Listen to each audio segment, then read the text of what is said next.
आप अगर electricity consumer court में जा रहे हो और मैटर सालों साल, 4-4, 5-5, 6-6 साल खिंच रहा है, इससे बेटर है परमानेंट लोक अदालत में जा करके फटाफट उसको रिजॉल्व कर लें अपन, और जो भी आधा 50%, 60%, 80% जो बिजली का बिल है वो पे करके खत्म करें इसको। एक तरह से आप ये बोल लीजिए, कुछ स्टेट्स क्या करते हैं, प्री लिटिगेशन सेल बना देते। तो प्री लिटिगेशन सेल में अगर कोई भी डिस्प्यूट है आपका डिस्कॉम के साथ, आप उसमें जा सकते हैं और कंसेंट डिसीजन हो जाता है।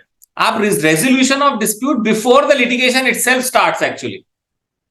litigation, see, permanent lok adalat, so there is a act which is called Legal Services Authorities Act 1987. अब बिजली से रिलेटेड बहुत सारे मैटर्स पेंडिंग हो चुके थे, वाटर से भी रिलेटेड बहुत सारे मैटर्स पेंडिंग हो चुके थे। इन सारे मैटर्स को क्विकली रिजॉल्व करने के लिए रिटायर्ड जजेस को, डिस्ट्रिक्ट जजेस को, उनको एक परमानेंट लोक अदालत में बैठा दिया, मतलब पीपल्स कोर्ट।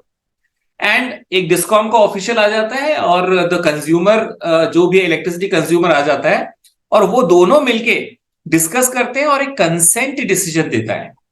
कंसेंट डिसीजन मतलब उसमें कोई अपील नहीं होती। सी, लोक अदालत में से आप मान रहे हो कि नहीं मान रहे हो, आप लोग सेटल कर रहे हो नहीं कर रहे हो। अगर सेटल नहीं कर रहे हो तो आपने ओरिजिनल फोरम पे चले जाओ, जो भी आपका ओरिजिनल फोरम है। लेकिन अगर आप दोनों के बीच में सेटलमेंट है और सेटलमेंट कर रहे हो तो वो एक कंसेंट डिसीजन दे देगा, वो कंसेंट डिसीजन फाइनल होगा। There is no appeal because you have agreed to for that decision. पर ये डिसीजन बड़ा अच्छा काम का होता है। आप अगर इलेक्ट्रिसिटी कंज्यूमर कोर्ट में जा रहे हो और मैटर सालों साल, 4-4, 5-5, 6-6 साल खिंच रहा है, इससे बेटर है परमानेंट लोक अदालत में जा करके फटाफट उसको रिजॉल्व कर लें अपन, और जो भी आधा 50%, 60%, 80% जो बिजली का बिल है वो पे करके खत्म करें।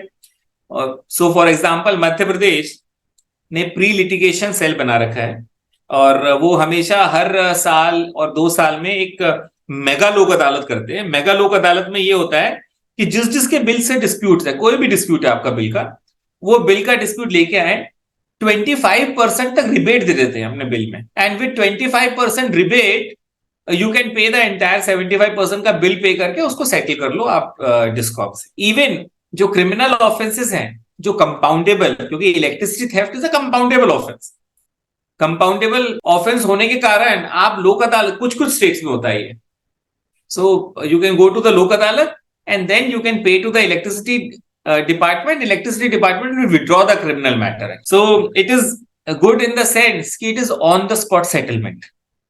That is why it is very important and very useful.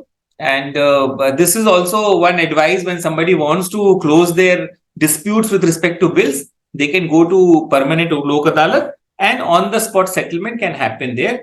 So because I remember incident जहां पे मध्य प्रदेश के डिस्कॉम ने क्या करा था, बोला था अगर आपका थेफ्ट का मैटर है तब भी आप आ जाइए, आपका असेसिंग ऑफिसर का सेक्शन 126 का मैटर है तब भी आप आ जाइए, आपको कोई और ग्रीवियंस है बिजली के बिल से रिलेटेड, चाहे आप ऑथराइज कंज्यूमर हो, चाहे आप अनऑथराइज यूज ऑफ इलेक्ट्रिसिटी कर रहे हो, चाहे आपने डिसऑनेस्ट यूज ऑफ इलेक्ट्रिसिटी कर लिया, कोई भी केस हो, you please come to our pre litigation cell.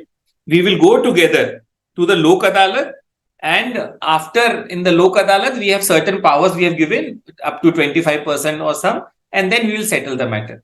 So hope I have answered the question.